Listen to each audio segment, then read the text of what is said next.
let's get going. We had the pods, we had the services, we had the deployments. Let's get started into the next lesson. And the last piece that is missing until we have our web API, or in general our container, available on the public internet using a Kubernetes cluster, is Ingress. What is Ingress? Ingress means that we would like to make our Kubernetes cluster available on the public internet using a specific DNS name with an SSL certificate and things like that. So an ingress controller or an ingress Kubernetes object is responsible for traffic that is going into the Kubernetes cluster. Have you heard the term ingress before? Yes? No? Ingress means traffic that flows into a network as compared to egress with an E at the beginning. Egress is traffic that's going out of the network. If you work in a Kubernetes, in a cloud, you always distinguish between ingress traffic and egress traffic. And the ingress Kubernetes object is responsible for handling traffic that is coming from the public internet into the Kubernetes cluster. Now, configuring an ingress controller is a job that typically the Kubernetes administrator has to do. So if you have your own Kubernetes cluster, for instance in Azure, in Google Cloud, then you have to deploy a so-called ingress controller. This is not a trivial task. You have to consult the documentation of your Kubernetes system. So Google for Ingress plus the name of your cloud. For instance, Ingress for AKS, for Azure Kubernetes Service. And then you will find a documentation how to set up the Ingress controller. You are lucky because Mr. Aberger already deployed an Ingress controller for you.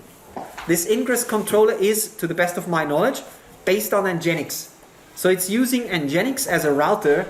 So the entire traffic that flows into the HTL Leo cloud goes through this Ingress controller, and this Ingress controller then is connected to a service inside of the Kubernetes cluster serving the traffic. For us as developers, that means that we only have to deploy a so-called ingress object, not the controller, an ingress object, and with that we can redirect traffic. Let's give that a try. Let me quickly check if our application still runs. Yes. Please remember, we had that before. In the previous example, we created a deployment with, for demo purposes, just an empty Nginx web server. And we also deployed the service, which links the pods, in our case 3 or 4 or 5 or 30 pods, with a service. Remember, the name of our service is web-svz. Now please keep that running in your namespace and navigate to the second part of this sample, O3B-ingress. That is here. And this is the specification of our ingress object. Let's take a look at it. The important thing, you can find it down here. Here you see the host. This was configured by Mr. Aberger when setting up the ingress controller.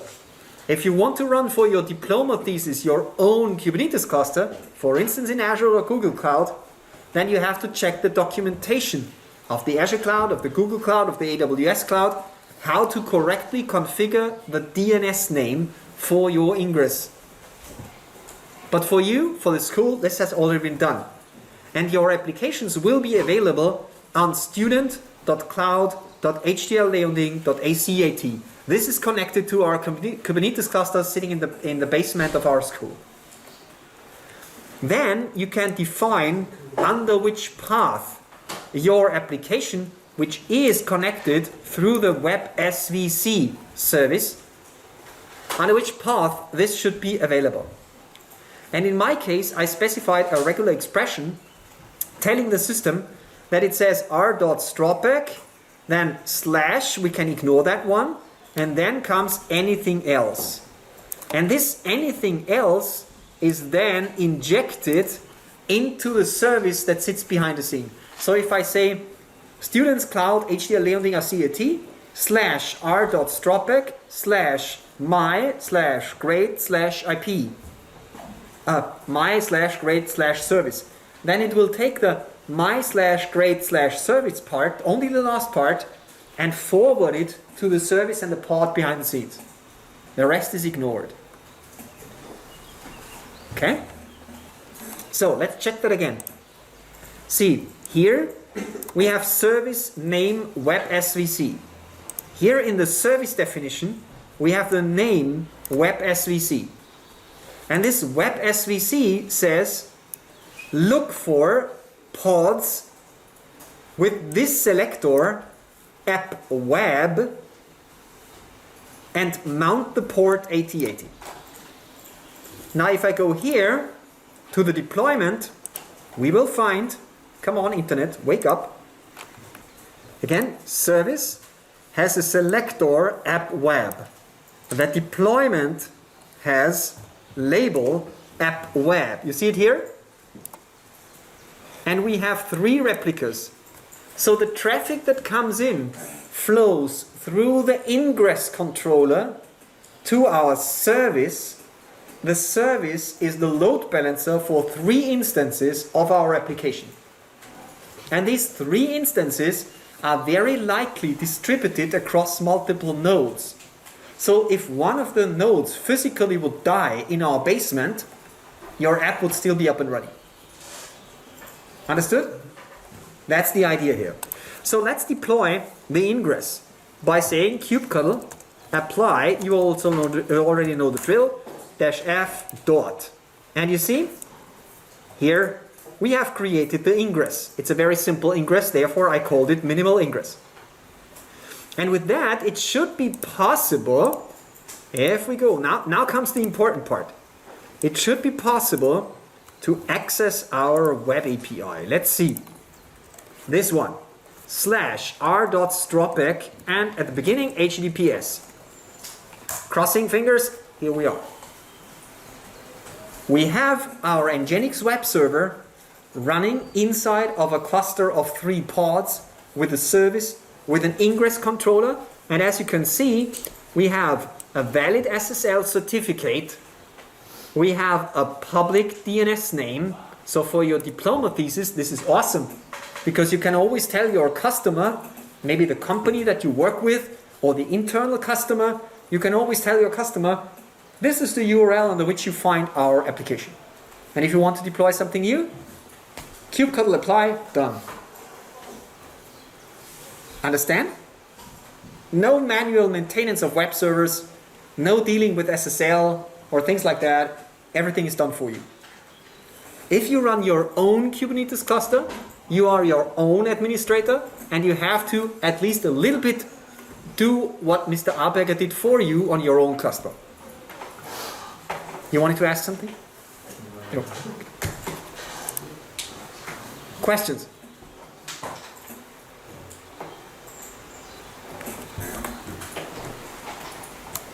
Of course, you have to change a few things here in the Ingress controller. Not the controller, sorry, in the Ingress object. You have to change the path here to your name, obviously.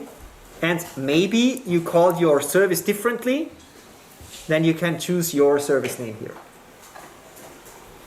The reason why I prepared these examples is because I wanted to give you a simple point to start from. You can now take exactly that example with the deployment, with the service, and the Ingress. And it will be probably possible within a few minutes or within a few hours to get your personal API running. Many of you in the diploma thesis simply have an architecture where you say you have a client like a mobile phone, maybe written in Flutter or written with Angular or whatever. But at the back end, you need a REST API. And this REST API can be hosted like that. Now you might ask yourself, what do we do with databases? What if we need a database like SQL Server, MongoDB, Postgres, MySQL, something like this? Is it possible to run the database in a Kubernetes cluster? Well, yes, it is. The concept here is called persisted volumes. The problem now in the current implementation of our school's Kubernetes cluster is that we do not have a reliable persisted volume which is already backed up, so that in case something bad happens, you can restore an old status of the database. This has not been implemented yet, but Mr. Aberger is working on it.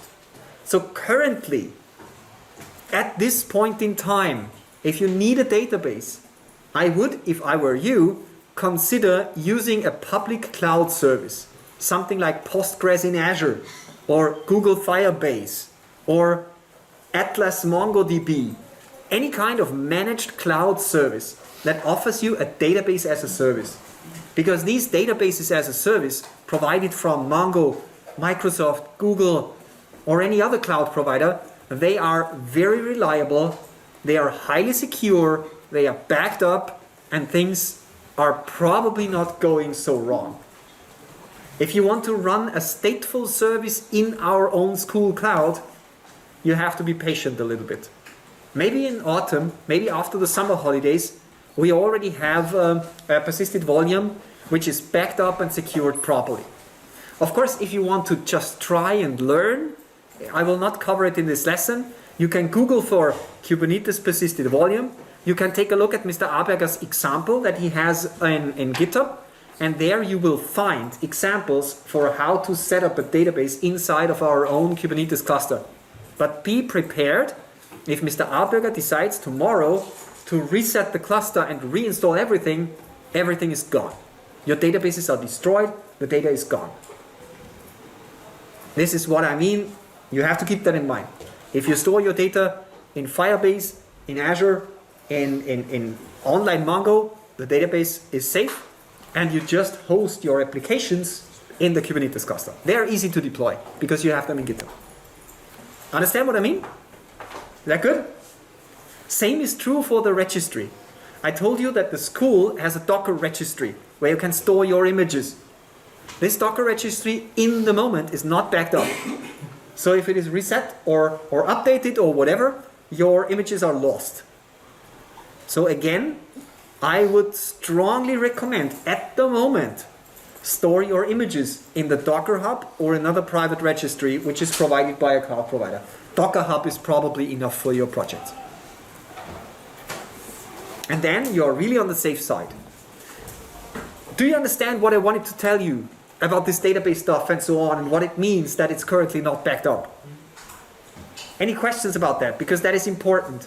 I want to protect you from having unpleasant surprises when you come back after a few hours or days and your data is gone. Now you know why that could happen. Question? It's not necessarily about Kubernetes, but with Postgres in Azure, can we also use our credits? Yes. It costs, I think, 25 euro per month, something like this. So with a single account, you can run it for approximately 2 months.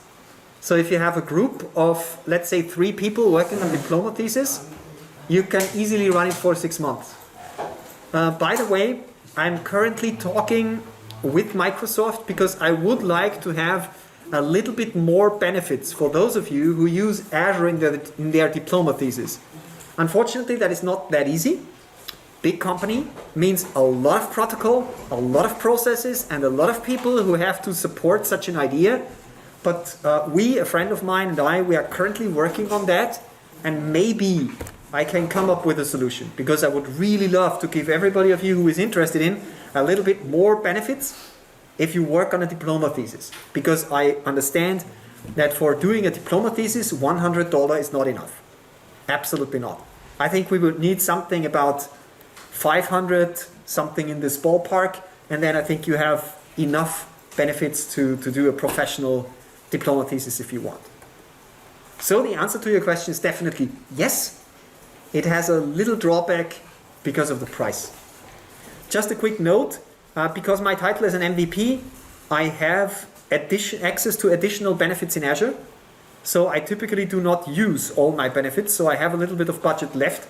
So if you work on a diploma thesis and you would like to use Azure and you need, let's say, 100, 200, 300 euro of benefits, something in this ballpark, come to me, ask me.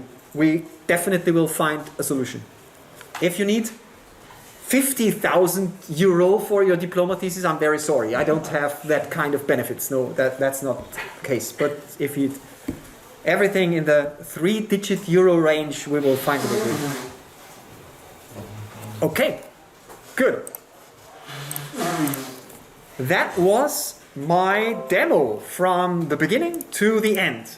So before we go anything further, I have some ideas what we could do for the rest of this lesson. I want to take the opportunity to ask you, what is your impression? Those of you who have never really worked with Kubernetes, do you find it useful? Those of you who know Kubernetes but have never really dived into the Leo cloud, is it useful? What is your experience? What is your impression? Positive surprised, negative surprised, good, not usable? I'm really curious to know what you think. I fully agree with that. It's getting super complicated when you would like to do administrative stuff in Kubernetes. To be honest, I definitely don't have the skills to set up Kubernetes from scratch and to run my own Kubernetes cluster. So if you think of setting up, maintaining and administrating your own Kubernetes cluster as part of your diploma thesis, I know that some teams are considering that. Make it an integral part of your diploma thesis and don't underestimate the work that will run into this topic. It's really not trivial. Using Kubernetes is typically simple. It can be medium complex. Running Kubernetes professionally is really, really complicated. If you would really like to give it a try, I can encourage you to take a look at the K8s project. Micro K8s, pronounced I think Micro K8s. It's from Canonical. It's from a company that releases Ubuntu. And it is a simplified, simple Kubernetes cluster specifically designed for developers, for small on-premise clouds, for small clusters. You can buy 3 Raspberry Pis and turn them into a 3-node Kubernetes cluster by using Micro K8s, or even workstations or IoT scenarios, so really small devices. Micro K8s simplifies things a lot. So if you want to simply try it, play it, maybe have 3, as I said, 3 Raspberries and play with scalability and high availability scenarios, Micro K8s might be exactly what you're looking for. Okay? Micro K8s. We will not cover it in the lessons. Good. Nice. Very good. So, we are through with the general introduction. What I would now do for the remaining, 20-25 minutes, I would like to recap quickly and really build a small .NET application and recap all the steps that we did in a similar sample, but now we are not using Nginx, but really a web API that we built in Visual Studio. We should be able to do that within 20 minutes or so. Is that okay? Just to recap all the steps that were necessary. Good. Let's do that. First, let's create the web API. It will just return hello world. Well, you know how to implement a web API, I'm pretty sure. So that shouldn't be a problem. So let's create a web API. I will call it hello K8s from .NET, something like this. Then we will take how do you feel? Do you feel like an adventure? Let's go for .NET 6, shouldn't we? Of course, we should. Let's go for .NET 6. Enable Docker. We don't need API support. Good, let's go for it. If you don't have .NET 6 installed yet, you can do exactly the same demo in .NET 5. So if you want to follow along, just use .NET 5, nothing special here. Awesome.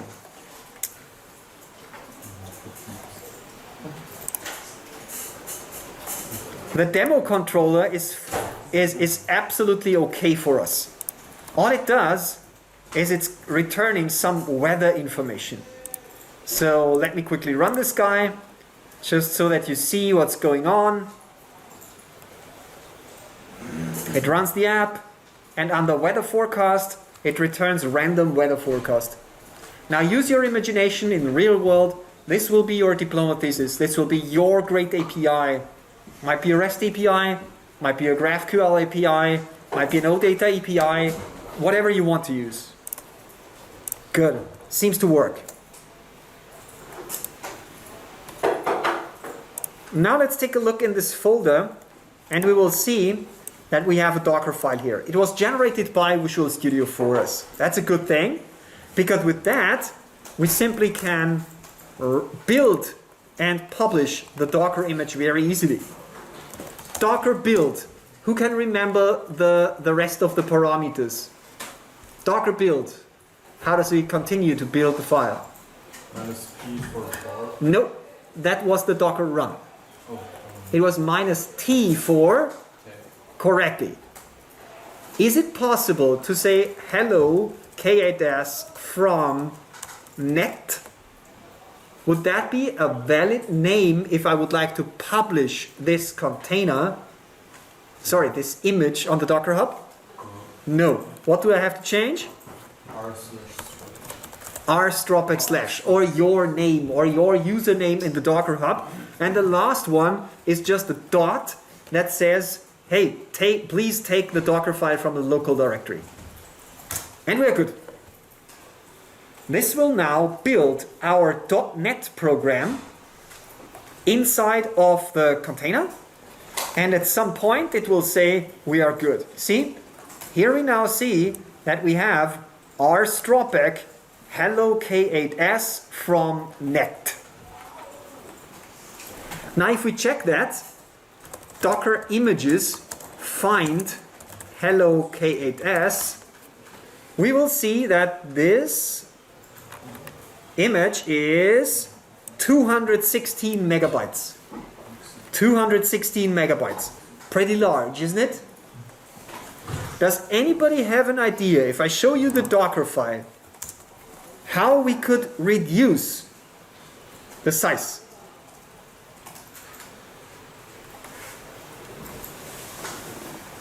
Let's check this in the Docker Hub. If we take a look in the Docker Hub, here,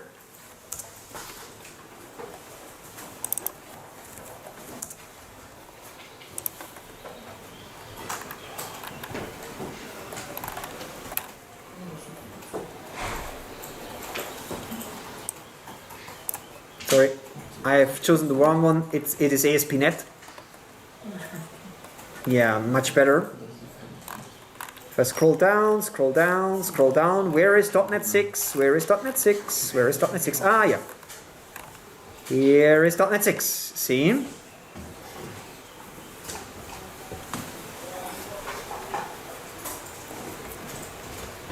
If I show you that, do you have any idea what we could do in order to make our package smaller, our image smaller? Currently we are using Debian, yeah? Correct. If you take a look, the default tag here is 6.0, but there is a separate tag which is called 6.0/Alpine. So what I can do is I can go here and say Alpine. And I think there is an Alpine SDK image too. Just to make sure, let's give it a try. So by just switching the base operating system from Debian to Alpine, let's see what's going to happen. Let's rebuild it. Sorry for the fonts, I will read it for you.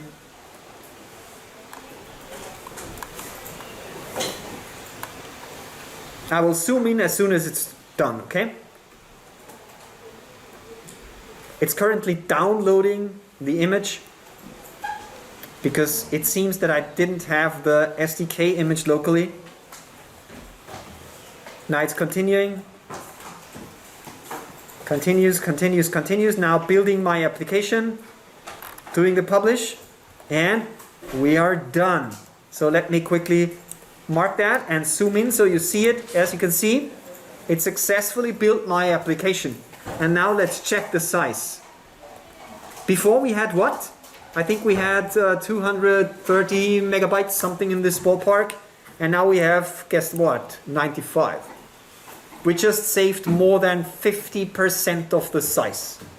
That's pretty impressive, isn't it? So if your application works with Linux Alpine, and I guess in the simple sample or in the simple scenarios that you use in your diploma thesis, it very likely will run with Alpine.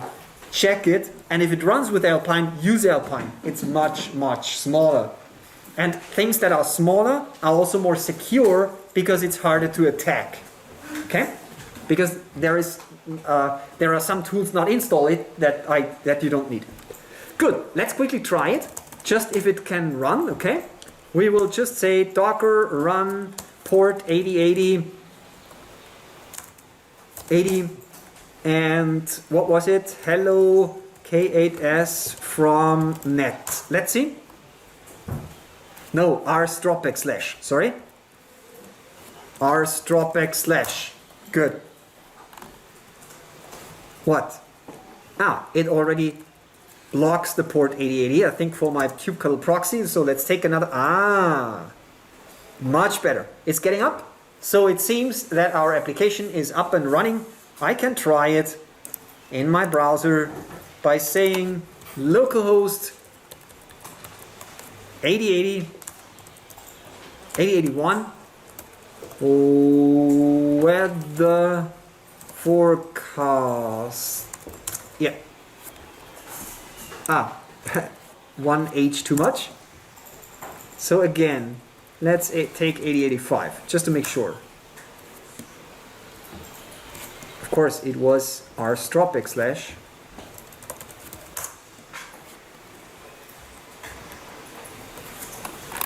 If I mistype so many times, will not be finished. Come on. / Good. So 808580.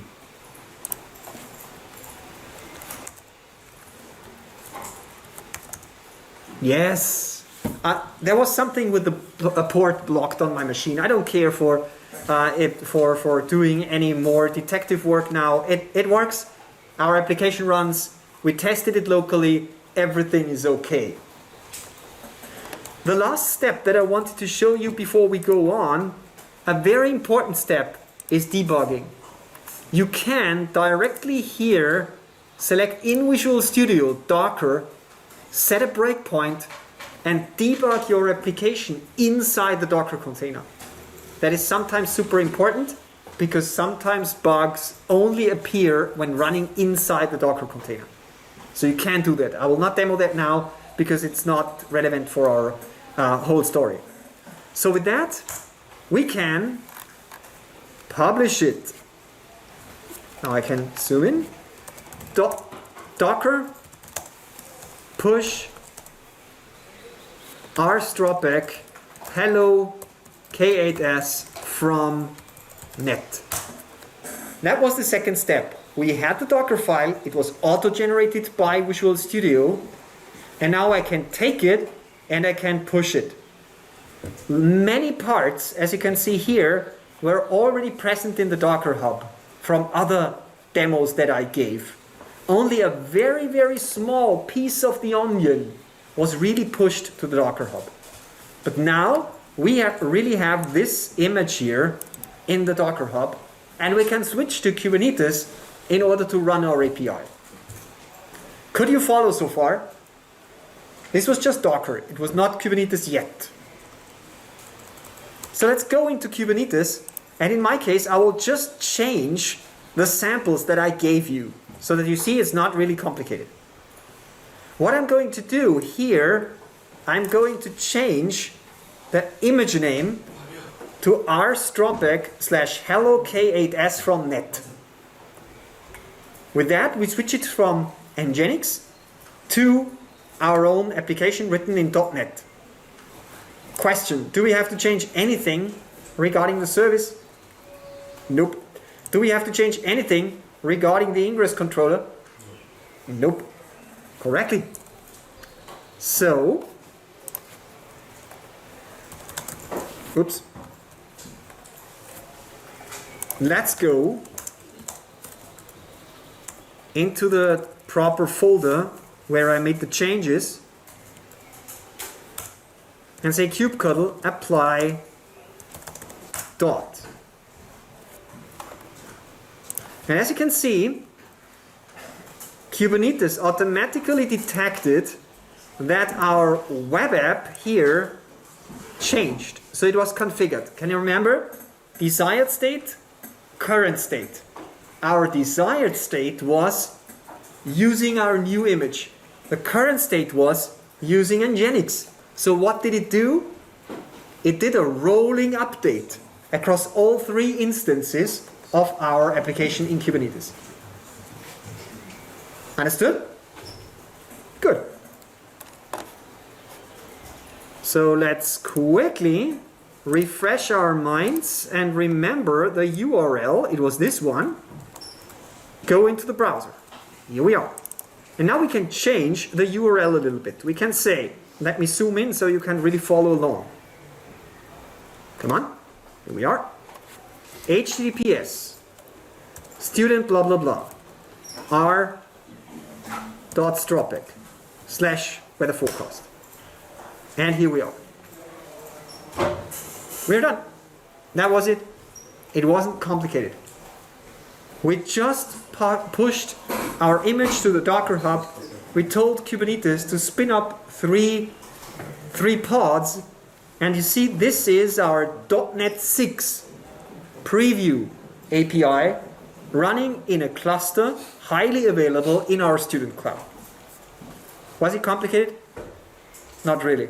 We didn't even have to write the Docker file ourselves. Everything was generated for us. The only thing that we would now have to add is continuous integration.